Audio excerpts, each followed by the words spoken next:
morning, afternoon, or evening, depending on what time of day you're watching this, and indeed whereabouts in the world you are. I'm MoD, this is Euro Truck Simulator 2, episode 123.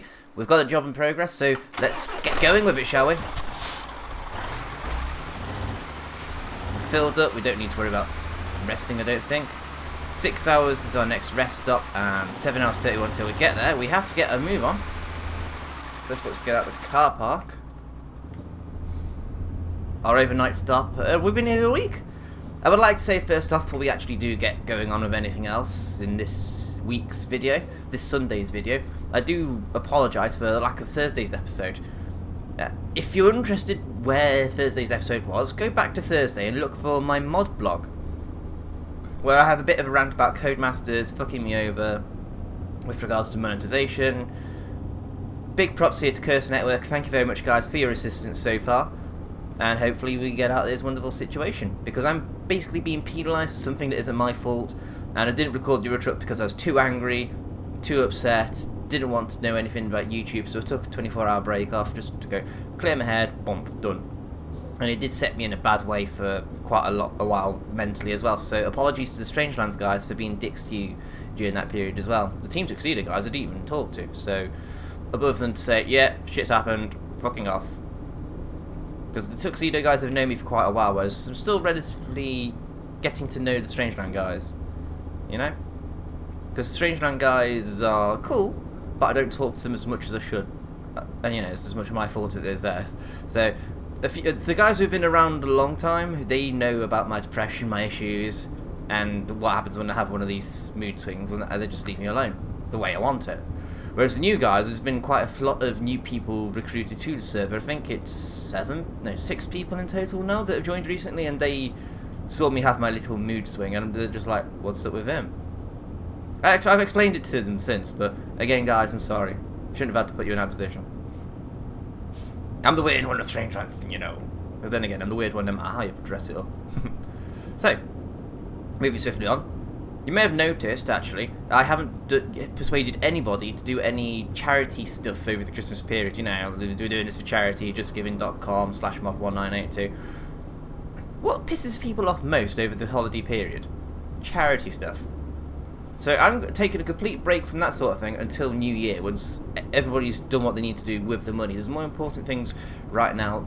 I mean, don't get me wrong, charity's important, helping people out is important, but sometimes you have to put yourself first.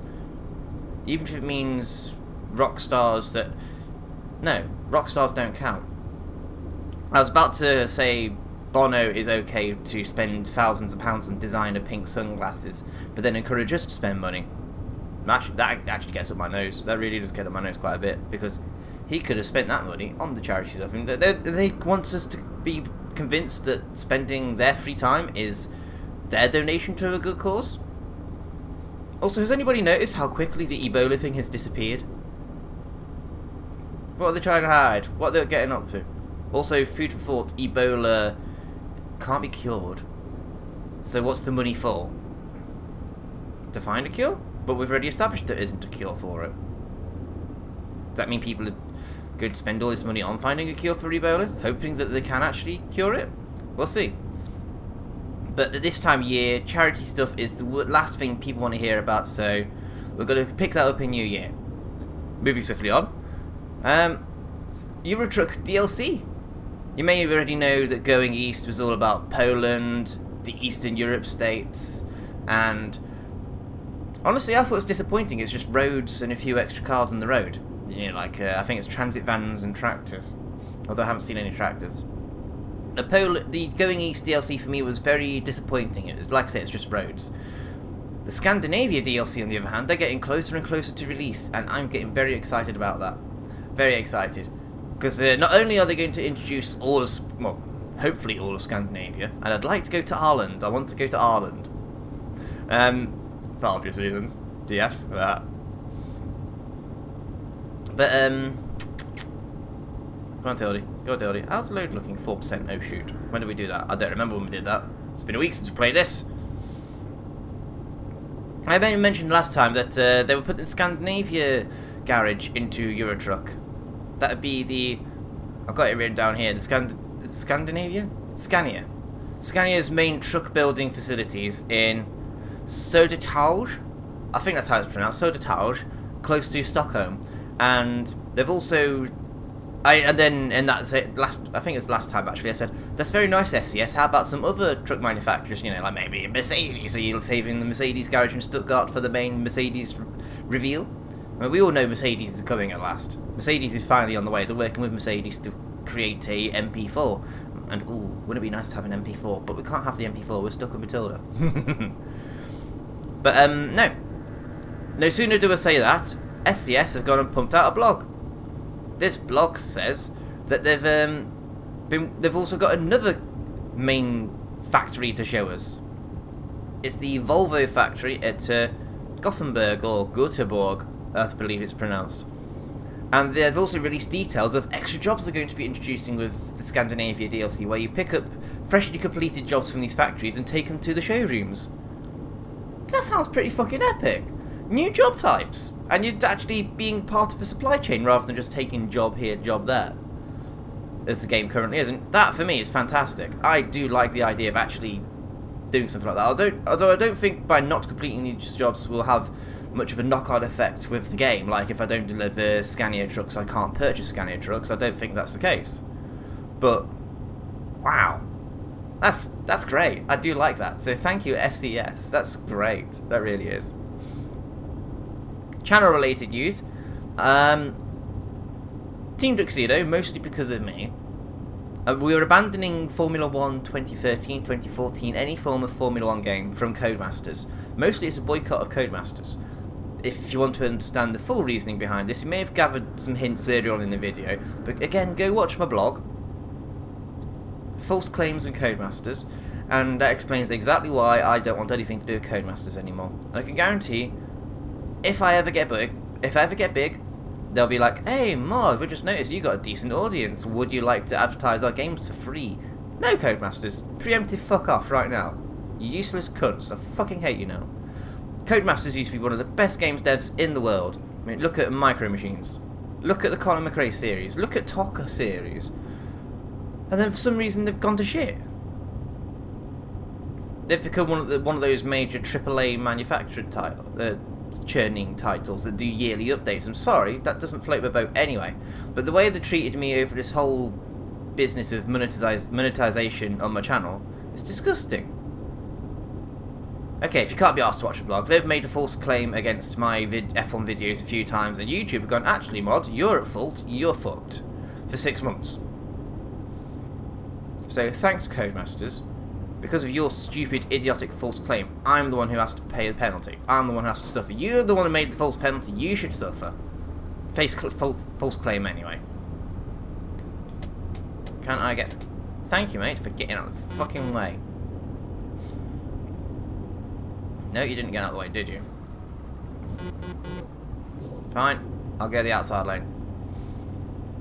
Now we've got to build speed back up again, you idiot. In its play, but the reason I say it's mostly my fault is because I refuse to play F1 anymore, and I think the guys, when they saw this, when they saw my issues with Codemasters, I think they were going to be like, oh well, that's very dickish of them, and no one's been enjoying the Codemasters games for a while anyway. So I feel like while I've put the guys in a position they can't really say no to, I don't think they're overly complaining about no more F1 2013 or 2014. So, again, big thank you to the F1 crew for that. Which brings us to the position of we need a new game for our multiplayer series. And we're looking at Project Cars. I like the look of Project Cars. It's got not just Formula type cars, it's got an entire category of race, it's got an entire ladder of racing, starting at karting, moving up to Formula Ford, which in this game is called Formula Rookie. Then you move up to Formula Renault usually, which in this game is Formula GT, Formula Golf, something like that. Then you move up to GP3, or Formula 3, which is roughly known as Formula C. Then you go up to the faster categories like GP2, Formula Renault 3.5. That's equivalent to Formula B. And then the final category of Formula single-seater cars. Oh shit. Formula 1 rank, which is known as Formula A. I personally am a big fan of Formula B. They're just the right amount of throw around ability without being stupid. Although, honestly, I can see the guy saying, actually, let's go for Formula A, because it requires more skill. And if you can win in these Formula A cars, which are really twitchy, really powerful, really tricky to get a handle on, then you deserve the championship. Whereas anybody at the moment can drive these Formula B cars. Unless your name is Squirrel or Watson, they're both suffering controller issues. The big problem with Project Cars for many people is it seems to be largely incompatible with the 360 joypad. I have had no issues with it so far. I mean, you'll find out on Tuesday, Friday and Saturday. I've got 3 videos of Project Cars going out this week. Tuesday video is just a general first impressions. This is my Project Cars video, blah blah blah. These are the cars you can drive. These are the tracks you can drive on. I really enjoyed the karting. The karting was great fun. And then fast forward to Friday, that's a single-seater comparison video. We start with the Formula Ford car, work up to Formula A, and I explain which one's fastest. And that's on the Silverstone National Circuit, which is the shorter version. It's about a minute to get around it, with the long back straight on hanger. And then Saturday is just a short race weekend. The game is buggy as hell at the moment. It keeps crashing, it keeps on freezing. But for some strange reason, I don't mind that. I love how it works. And I love that my joypad works with the game. I've got the 360 joypad, in case anybody's wondering. Look. See, 360 joypad. Oh. Proper official 360 joypad, yeah? So I've really been enjoying Project Cars at the moment. I know Lock of War has been enjoying Project Cars. DF, he's waiting for a video from me, I think, before he decides. Squirrel has tried it. He has an issue where he does the slightest bit of steering, it thinks he's done full lock and sends him into a wall. Or if he does full throttle, then it kills. It makes him wheel spin everywhere.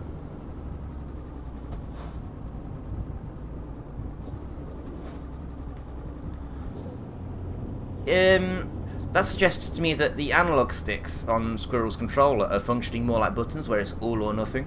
Slightest touch and you're getting full lock. That's just crazy. You should be doing little dabs to get a little amount of steering. But he says that he's found some settings for a custom controller rather than the 360 controller, and it's improved, but it still twitches all hell, which is good. I think we need a challenge. I agree, the Formula A car is very twitchy, very tricky to manipulate, to handle. It's a challenge. We need a challenge. The 2013 cars are too soft. And Project Cars also, you have the ability to throw the cars over the curbs and it won't hurt too much. Oh, the damage model is better as well. As in, if you hit somebody in the suspension, you might actually make them start pulling to the left or the right, depending on where you hit them. Body parts fall off. It's not as in-depth a damage simulator as Wreckfest. I mean, Wreckfest is fantastic for its damage simulation, but Project Cars is pretty good. Although my concern with it is it's too easy to lose wheels. You'll see in the video, but it's way too easy to lose wheels. And also, when you do full-on drive into a barrier, the gravel traps do their magic. They slow you down like gravel traps should, as opposed to in Codemasters games where you just get artificially slowed down to about 2 miles an hour and you have to just slowly trudge your way over. If you go over the gravel, not only do you lose a bit of speed, but also it makes you unstable, it penalises you the way gravel traps should penalise you. It's great. Really great. Yes, just yes.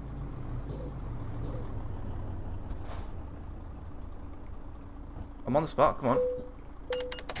£14. Yes, thank you. Thank you very much. Thank you very much. Very, thank you very much. I have a lot of excitement for the Scandinavia DLC. I have a lot of excitement for Project Cars if we can get it working as a team. Now, the other thing I like about Project Cars is we're not limited to Formula 1 tracks. We can, from what I've seen, you can mod it with new tracks of your own. Which means the guys can say goodbye to Monaco, which is a shame because I do actually like Monaco. Because I can keep it out the barriers. Might be different if we actually had cars that actually went around corners, such as in Project Cars. But the one I really want to play in any racing game I've never played before is Macau, M-A-C-A-U, and that's supposed to be one of the greatest driver circuits of all time, and it's a street circuit and everybody loves it from what I read in the magazines, and I really want to have a go at it and see why. So You can imagine my great amazement when I actually typed in randomly Project Cars Macau, and it's there. Why's my phone just gone off? No, I'll find out in a minute or two. I have a question for this week's episode, which I was supposed to put in a couple of weeks ago, but I let DF down because I, for some reason, didn't do it. So, sorry DF. All this seems to be is the apology episode. That's going to be the title. This is the apology episode. The episode of apologies. DF asks, what are your expectations in former games next year? This question was asked to me as a direct follow-on from my Game of the Year, which I've given to Wreckfest, because it's got the multiplayer aspect that games need these days, I think. It's just great fun. And also, a lot of the guys in Team Tuxedo have now picked up Wreckfest, and they're like, yeah, Mod, we want to do some more Wreckfest at some point. Can we, like, do some Wreckfest? Do it, do it, do it. And we're going to invade the server, and we're going to be like, yeah! Team Tuxedo's here, we're going to fuck everyone up, and then we'll kill each other and come last, and people will just be sitting there watching each other and watching us going, what the fuck just happened? So, in terms of expectations for games next year, I expect the same usual yearly updates from Call of Duty, F1, etc, etc. Oh shit, we got some major air there, bloody hell. How's the trailer? 5%. I can live with that. Oh, we're nearly at the destination already. Fantastic. That's quick. Let's get past this bus. Thank you. Go through. Thank you. I expect there to be a lot more shitty indie games, but I don't know, it's going to be hard to improve on the last couple of years of gaming, gameplay wise. Oculus Rift will probably get its final release. That's going to be the next major step in gaming, because I think 3D can work, especially if you see some of the games out there like Eve Valkyrie, where you actually get to use your headset as part of the... Thank you, mate. As part of your controls, like you move your head around to physically lock onto a target. As an example, Elite is going to be coming out into full release, I reckon. Everyone's been raving about Star Citizen, but from what I've seen, it doesn't actually interest me anymore. It was interesting. That's the one that's got, I think, $60 million pumped into it by fans from Kickstarter, and they want more. What the fuck are you spending this money on? Seriously, it doesn't look like $60 million worth of game. Elite, on the other hand, I watched 4040's video. That looks good. I'm tempted by Elite. I'm also tempted to go back to Eve for a bit, just to kind of go, oh right, this is what's changed in the last couple of years since I played the game. I played Eve for 4 years and I've got a 96, I think it is, 96 SP character. But I have very little interest in Eve anymore. Elite, on the other hand, that's got proper docking procedures. I like the sound of that, I really do.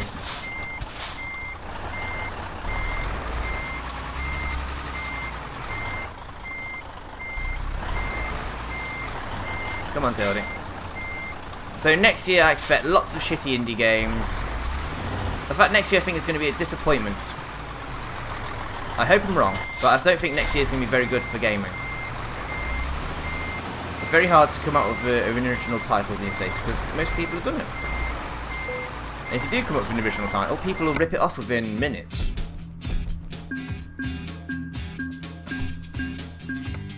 Oh, level up. Elite. Where do we put our extra point in? High value cargo, fragile cargo, or eco driving? Higher reward, fuel efficiency. I don't actually give much of a shit about fuel efficiency, so let's go for extra money for high value or fragile. They're both the same really, 25% extra per rank. 30% higher for level 6 and 30% higher for level 6. At this point it doesn't really matter, so I'll just go for the high value cargo.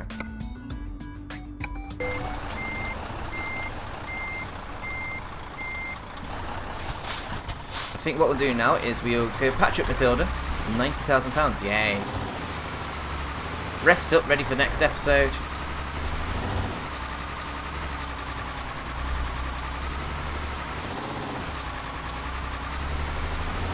But yeah, expectations. A lot of games I think are going to hopefully come out of beta.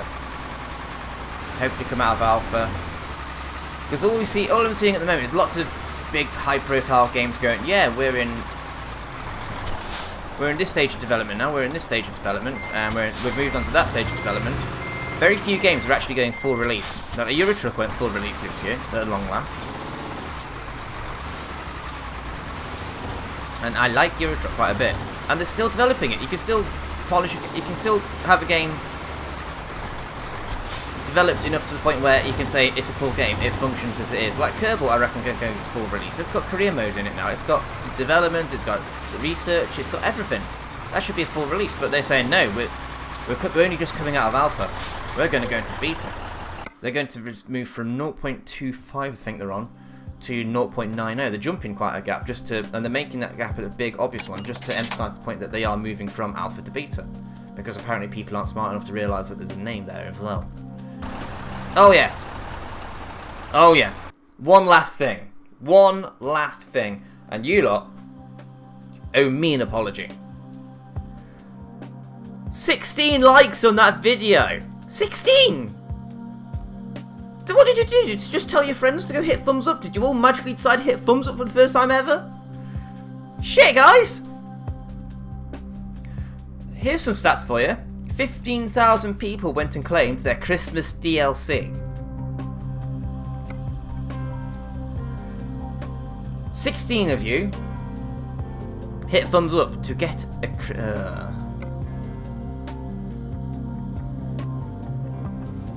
Nah, it's not Christmassy enough, is it?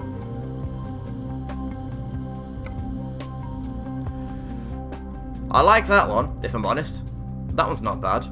But something tells me I'm going to have to go through them all, and you lot are going to have to choose one that's the most evil, horrible, shittiest of the lot. In fact, that's what we'll do for this episode. We shall... No, that's Halloween. That's very fucking cool, but again, that's Halloween. Mighty Polar Bear, that's... not bad, actually. In the comments, people. Oh, that's Halloween. In the comments, you're looking at the names now of what I'm going through. We've got Happy Snowman, Glittering Snowflake, Cold Mystery, Mighty Polar Bear, Night Wolf.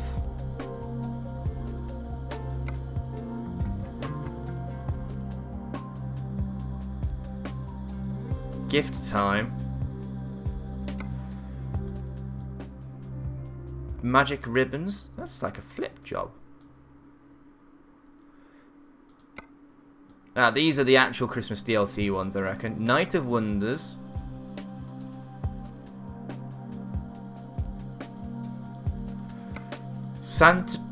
What the fuck? He's got SES logo tattooed on his belly. Over his belly button. Really? Okay, so these ones are the ribbons of the Christmas DLC.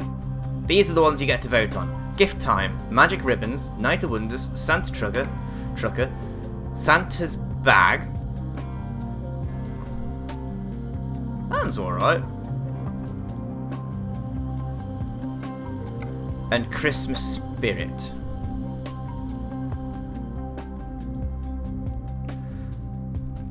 Is that it for the Christmas stuff? Yeah, because those are the heavy duty ones. We're currently in heavy duty construction, I'll have to remember that.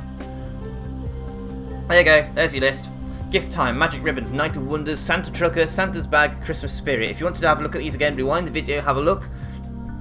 Leave your vote in the comments. I'll be taking the decision on the number of actual comments each livery gets. So if you decide to thumbs up everybody's comment that says Santa's Bag, sorry, if there's only one comment that says Santa's Bag, I'm only going to take that as one vote. Even if there's 5 thumbs up on it. So, comment please. Don't forget, I'd also like your questions for Thursday's episode. Dream big, and I'll see you next time. Bye bye. Dicks.